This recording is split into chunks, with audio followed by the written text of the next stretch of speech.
यह घटना है संवत 2022 की आश्विन मास के शुक्ल पक्ष के परम पावन नवरात्रि के दिनों की।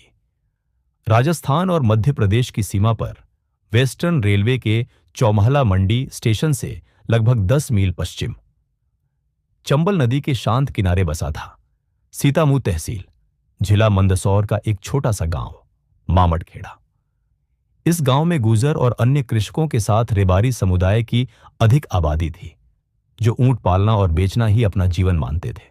गांव की सीमा से लगी ठिकाने की एक विशाल भूमि वर्षों से वीरान पड़ी थी। ये भूमि गोचर थी, जहां पशु चरते और चंबल का जल पीकर तृप्त होते थे। मान्यता थी कि गोचर भूमि को खेत बनाना महापाप है, लेकिन दुर्भाग्यवश आर्थिक लालच ने इस पवित्र भावना को धीरे धीरे मिटा दिया। गांव के जागीरदार ने इस भूमि से लाभ उठाने का निश्चय कर लिया।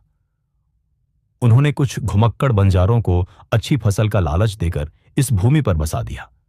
बंजर धरती को उपजाऊ बनाना आसान नहीं था। पहले वर्ष लगान माफ किया गया, पर शर्त यह थी कि हर साल लगान बढ़ेगा और अंततः पूरा लगान वसूला जाएगा। यहीं से शुरू होती है एक ऐसी कहानी। जब भी बंजारस आते थे, वो लाठियों से जानवरों को भगा देते थे। हर तरफ सिर्फ डर का माहौल होता था। बेचारे बेजुबान जानवर पिटकर इधर उधर भटकते रहे।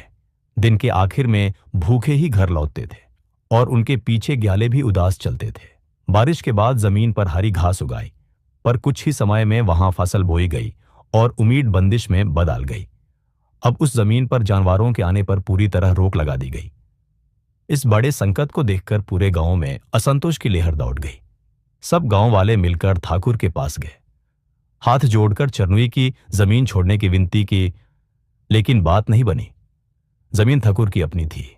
गांव वालों के पास ना ज्यादा जोर था, ना सरकार तक पहुंच। इस तरह जानवरों के चरा और पानी का संकट दिन ब दिन बढ़ता ही गया।